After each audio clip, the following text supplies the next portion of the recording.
말씀을 전하려고 나왔습니다. 사랑의 하나님 아버지 감사합니다. 저희들 지금 현재 성령의 인도함을 받고 있으면서 정말 성령이 하자는 대로 하고 또 성령이 가르치는 대로 가면 실수가 없습니다. 하지만 인간의 본성은 늘상 자기주의로 가기 때문에 실수가 많고 안 되는 일이 더 많습니다. 오늘 이 시간을 통해서 오직 너희에게 성령이 임하면 어떻게 되는가를 정말 같이 학습하게 됩니다.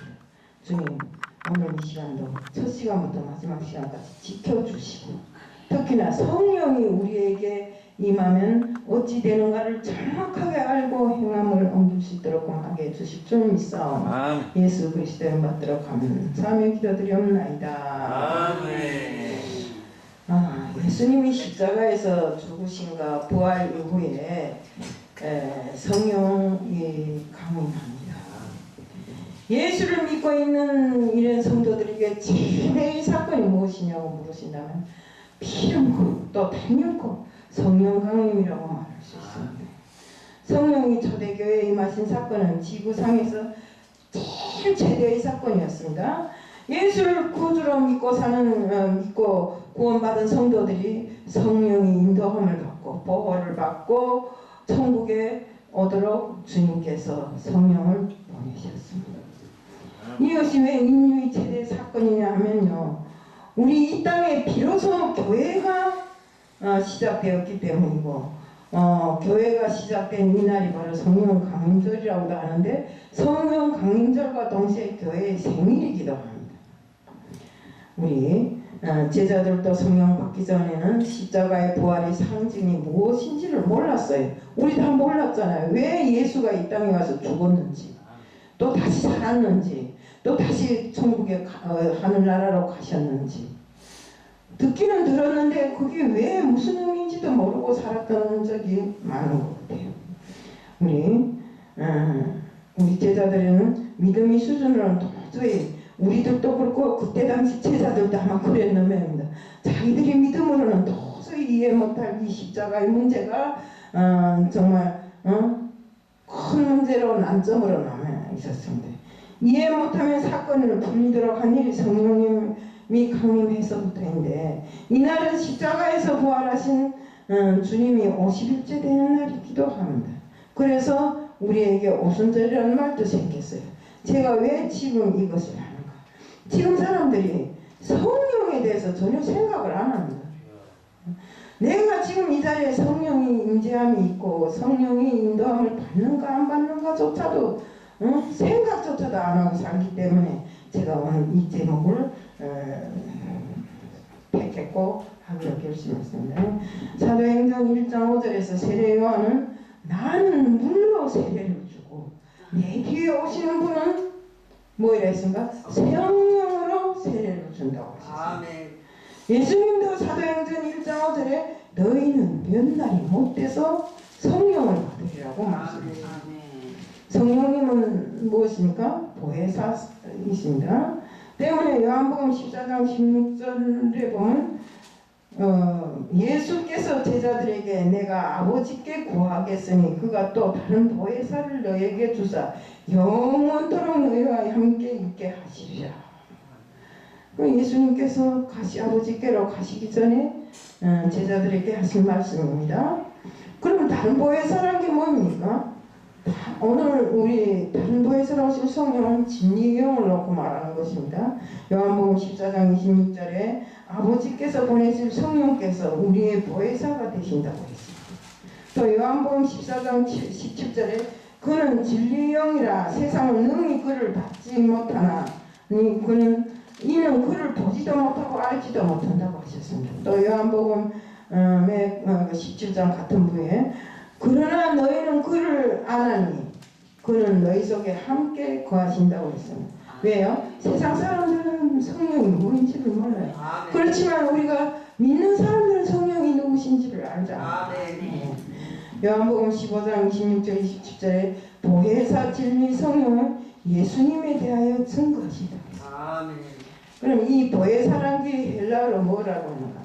파라클로토스라고 하는데 파라클로토스라는 소리는 돕는 자, 위로자, 상담자라는 소리입니다. 우리는 항상 성령님께 위로받고 또 도움을 청하고 상담도 하고 그렇게 하잖아요. 우리 아까 그 김동수 목사님 그랬잖아요. 나는 평생 20몇 년을 정말 교회를 사역 목회를 하면서 항상 그래도 성령의 인도함이 있기에 여기까지 왔다 그러잖아요. 우리가 성령의 인도함이 없으면 여기 앉은 사람들 오늘 이 자리에 안 와요. 저 산으로 들러 돌아다니면 뭐 고기잡이 가든가 산에 가서 놀든가 하지. 다 성령의 인도함이 있어서 너희들은 이 자리에 와서 내 말을 들어야 너희들이 살 길이 열린다. 이런 마음의 안정을 찾았기에 여기에 오는 것입니다. 그래서 저와 여러분이 슬픔을 당하고 있을 때, 문제가 있을 때, 또 몹쓸병에 걸려 있을 때도 하나님이 언제나 동고동락하면서 우리 문제를 함께 해결해 주시고 정말 주인으로 함께 계시는 줄 우리가 알아야 됩니다. 성령의 역사함 없이는 신앙생활을 한다는 것은 기름칠하지 않은 기계처럼 뻑뻑한 것입니다. 성령의 역사하심이 없이 주의를 한다는 것처럼 또 고문도 없어요. 또 성령의 역사함이 없이 목회를 한다는 것도 차라리 저주를 받으면 받았지 그 일을 못할 것 같아요. 저는 설교를 아주 재미있고 은혜롭고 기쁘게 하기 위해서 자다가도 생각나면 막 일어나 적어요. 그리고 이 지하철을 타고 가다가도 누가 거기에 해당하는 말을 하거나 딱 이렇게 옆구리 봐서 좋은 글이 있으면 제가 그냥 이렇게 핸드폰에다가 기록해놔요. 정말 이 모든 것들이 우리가 성령의 역사 없이는 도저히 되지 않는 것입니다. 내가 무엇을 했간데 나는 주로 기계공학을 하고 학공학을 하던 사람이 어떻게 해서 신학을 해가지고 하나님의 말씀을 전할 수 있었겠나 합니다. 배웠다 해도 성령의 인도함이 없이는 제대로 우리가 삶을 살지 못하는 것입니다. 성경도 성령의 감동으로 기록됐다고 했습니다. 성경이 계시된 구원의 진리를 깨닫는 것도 성령의 역사로 되는 것입니다. 성령이 거듭나 새 사람 되어 하나님이 자녀로 되는 것까지도 성령으로 되는 것이지 내 멋대로 되는 것이 아닙니다. 능력과 기적도 성령의 역사로 열매 맺는 거고 신앙생활도 역시 성령의 역사로 신앙생활을 하게 되고 능력 있는 신앙생활 또 성령의 역사로 모든 것이 가능하기 때문입니다. 누가 기적을 일으켰다. 누가 뭘 했다. 이것이 그 사람의 능력이나 기적이 아닙니다. 성령이 그에게 일으킴을 해서 진행되는 것입니다.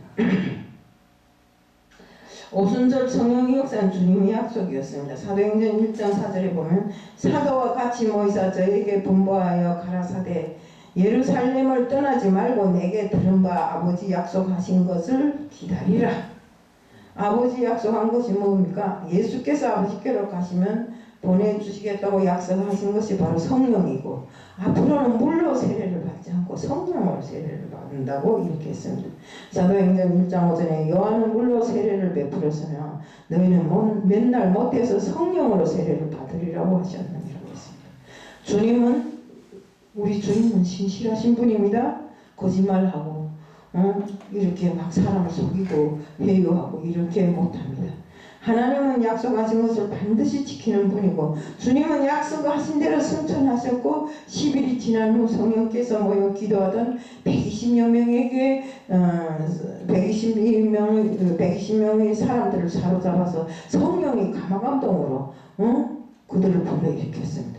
이 약속은 정말 주님께서 승천하기 직전에 주신 약속입니다. 그러나 이미 그대로부터 약 830년 전에 요엘 선지자를 통해서 주어진 약속이기도 했습니다.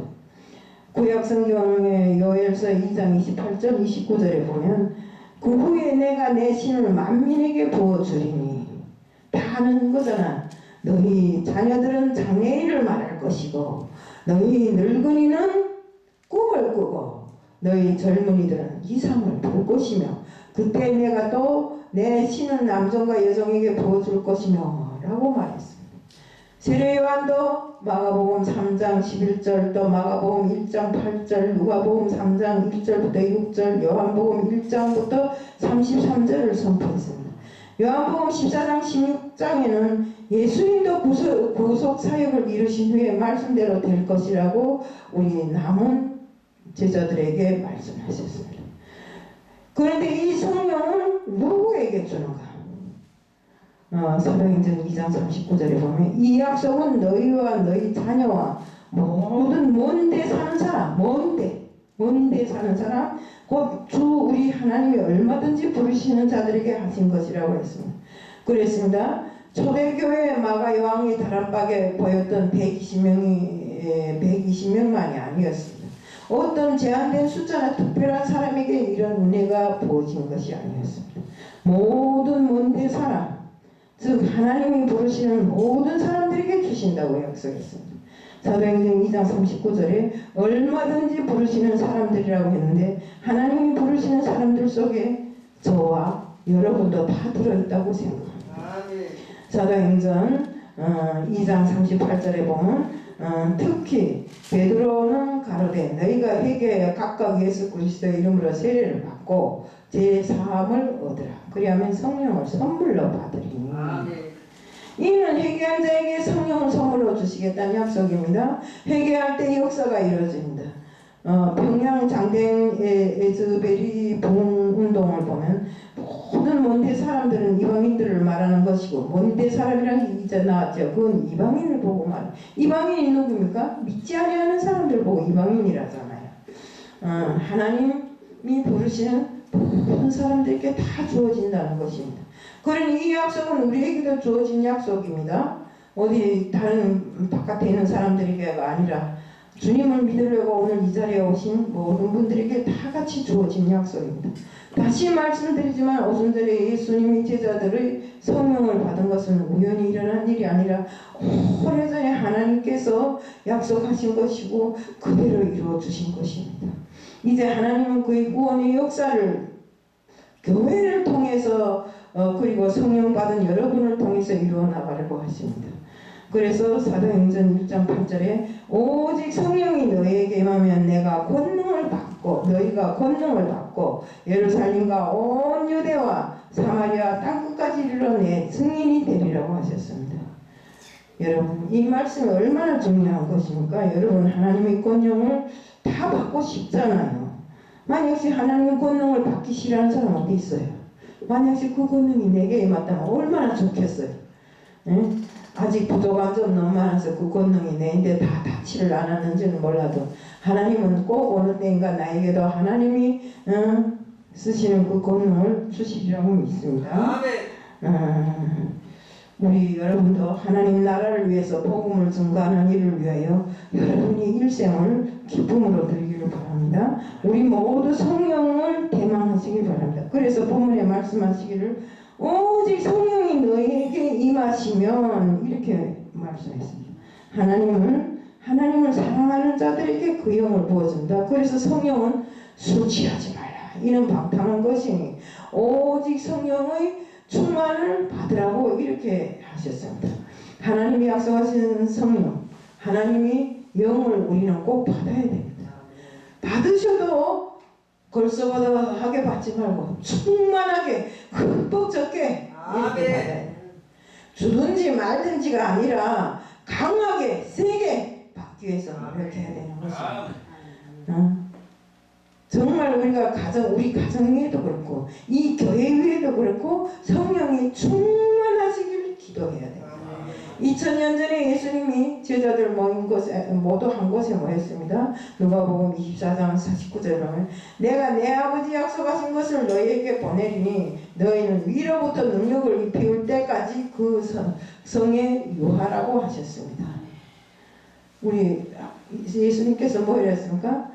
내 아버지 약속하신 것을 너희에게 보내리니 너희는 위로부터 능력을 받기까지 그 자리에 머물러 있어. 여기 갔다 저기 갔다 하지 말라 저입니다. 어디에 가든지 다 주님이 계신 곳입니다. 그러면 옛날에 무슨 속담이 있어요? 우물을 파도 한 물을 파야 물이 나온다 했죠. 록펠러가 어쨌습니까? 광선이 안 돼서 막 땅을 파는데 뭐야 안 나와요. 그래도 나올 때까지 파자고 끝까지 팠더니 거기서 뭐가 났습니까? 기름이 나왔잖아. 그것처럼 우리는 될 때까지 할 때까지 받을 때까지 성령이 좀 부족한 것 같아. 아, 요건 좀 성령이 내게 성령이 부족한 거 모르고 남이 성령이 부족하다고 이렇게 한다 이겁니다. 우리는 이렇게 하면 안 됩니다. 그래서 그들은 예수님의 말씀대로 한 자리에 모였습니다. 사도행전 1장 15절에 이 사람들이 수가 120명이라고 했습니다. 그 중에 12사도가 있었습니다. 물론 예수님을 부인했던 베드로도 그 중에 있었습니다. 그리고 예수님의 어머니 마리아가 그 중에 있었고, 또 예수님이 동생들이었던 야고보, 요셉, 유다, 시몬, 누이 동생이 있었습니다. 정말 주님을 사랑하는 성도들이 다 그 자리에 있었습니다. 근데 솔직한 말로 예수님은 그 집안 안에 장남이었는데 일은 하지 않고 계속 돌아다니며 복음을 전합니다. 그러니까 그 형제들이 인정했겠어요? 장남이면 그 가정을 이렇게 세우기 위해서 노력해야 되는데 그게 아니고 계속 사람들을 희동해가지고 돌아다니면서 복음을 전한다고 이럽니다. 그래서 인정을 안 했는데 정말 그러니까 형제들이 그러니까 예수님에 대해서 원한을 쌓고 살았어요. 예수님하고 거래 안 하려고 이렇게 하고 살았어요. 근데 어쨌습니까? 나중에 성령의 역사가 이니까 그렇게 예수님을 반목 질시하던 그 동생들까지도 다 그 자리에서 성령을 함께 받았다 이겁니다. 오순절 다락방의 성령 강림의 역사를 소개하면서 중요하게 느끼는 것이 있습니다. 저들은 모여서 사도의 가르침을 받아 서로 교제하며 마음을 같이하여 기도에 힘썼다고 했습니다. 그들의 마음은 하나로 통일돼서 똑같이 정말 성령을 받게 한 이런 기도를 했던 것입니다. 우리가 여기에 3,000명이 앉았거나 1,000명이 앉았거나 상관없이 기도를 하면 서로 딴 기도를 할 수 있지 않습니까? 마음을 맞출 수가 없는 것이 바로 기도입니다. 그렇지만 오순절 강령 이후에 그들이 마음이 하나로 통일돼서 같이 기도를 했기에 정말 성령의 역사가 불같이 일어난 것입니다. 정말 하나님은 우리 마음들이 하나로 통일되어 하나님 뜻을 구할 때 역사를 하십니다. 우리 장로님이 하는 기도가 틀리고 김 목사님 하는 기도가 틀리고 우리 이용수 강도사님이 하는 기도가 서로 틀려서 4분 5열 기도해보세요. 하나님은 어느 기도 누구 기도를 들어주시겠어요? 때문에 우리는 정말 이 교회에서 동성 기도를 하나 무슨 기도를 해도 마음이 하나같이 모여서 정말 같은 기도로서 이 교회를 일으켜 세우기 위해서 노력하는 우리들 다 돼야 되는 것입니다. 정말 거룩한 모임 가운데 그렇게 하면 바로 성령께서 거룩한 모임 가운데 임하고 정말 친교 모임이나 시장 바닥에 모이지 않고 개모임도 하지 않고 개모임 시장 바닥에 모인 일이 뭐입니까? 세상 일이잖아요. 하나님 일을 할 수 있었다는 것입니다. 우리 제약된 곳에는 항상 정말 우리가 있으면 안 합니다. 사람들이 모인 장소는 바로 마가 다락방이었습니다.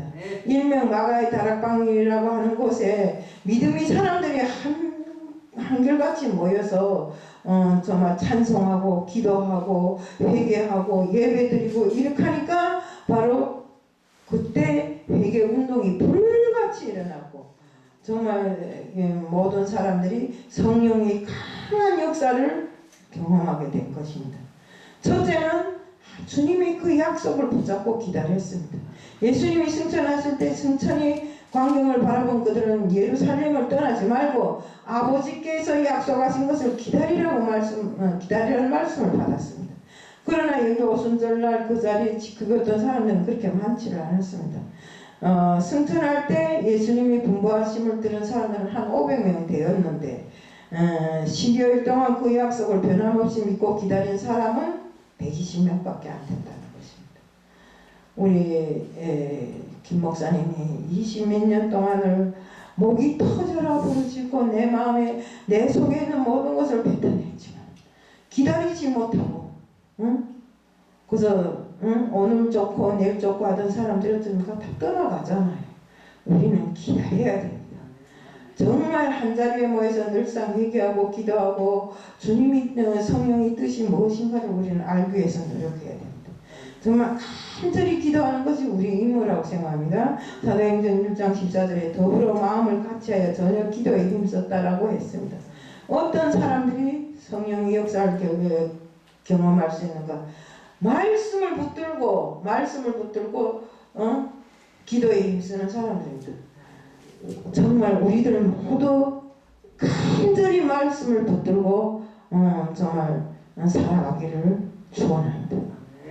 주님의 말씀에 관심이 있었던 사람들은 남아서 성령을 기다렸습니다.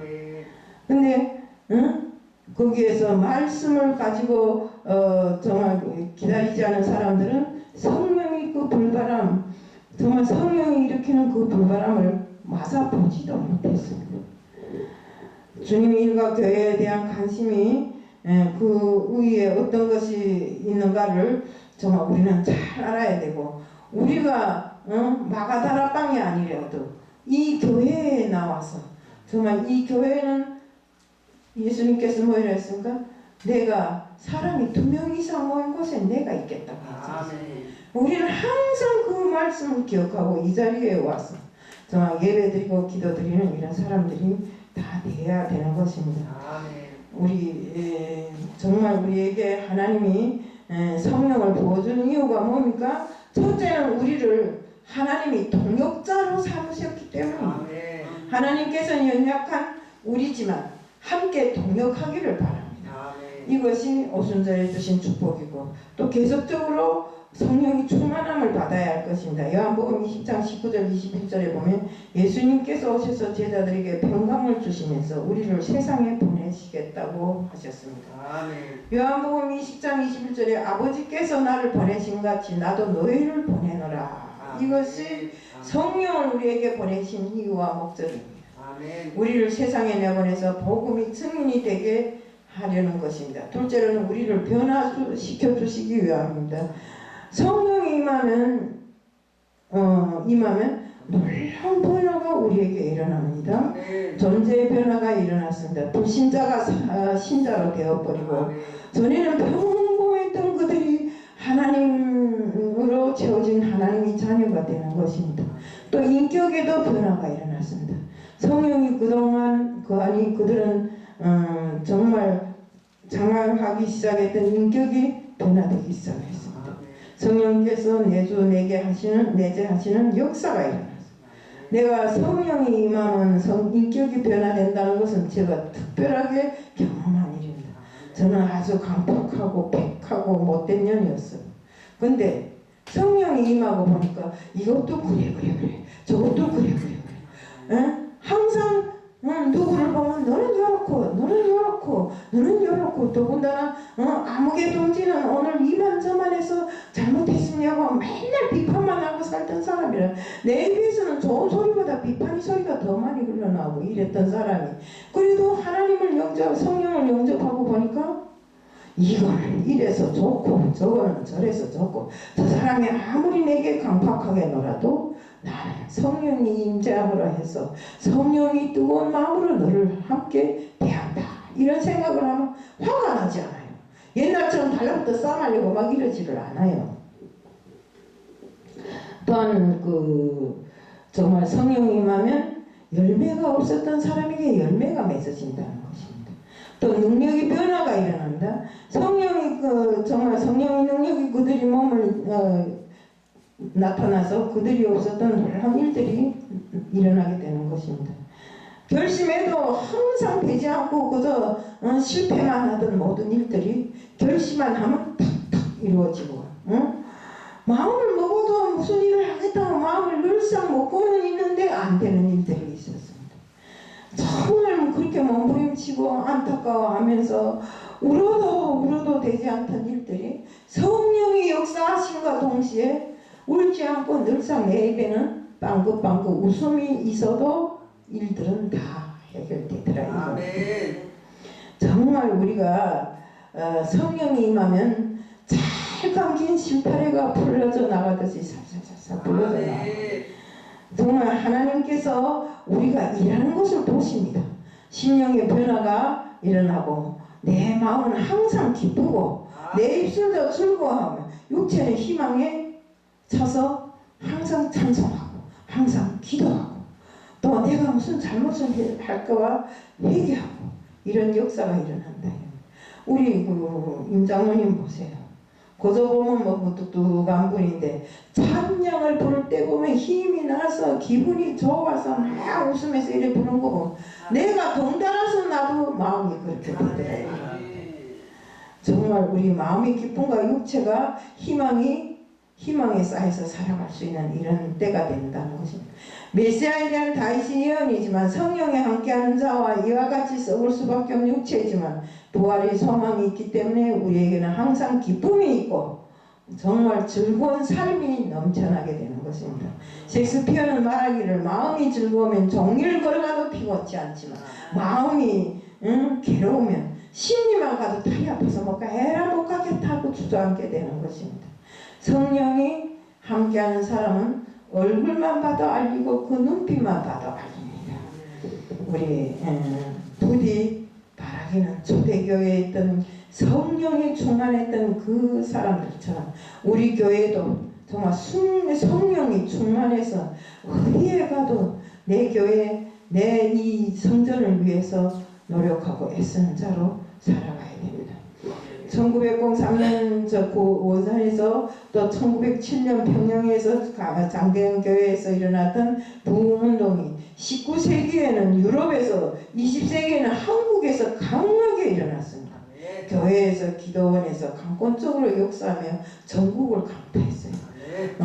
제가 2004년도에 여기 오니까 저 포항에 식당을 해야 되겠는데 어떻게 해야 될지 뭔데 어떤 집사님이 오셔서 아이 전신욱 성도님 같이 가서 기도 좀 합시다. 그래. 기도는 어떻게 하는데요? 하니까 어떤 뭐 기도원에 간대요. 저는 기도원이란데 어딘지도 모르고 쫓아가니까 엄청난 산골로 들어가더라고요. 그래 들어가서 열린 기도원이라고 찾아 들어가니까 바위를 뚫고 요만큼 기도가 머리도 못 쳐들게 만들어 놓고 그게 기도굴인데 그 속에 들어가서 기도해서 응답을 받아야 된대요.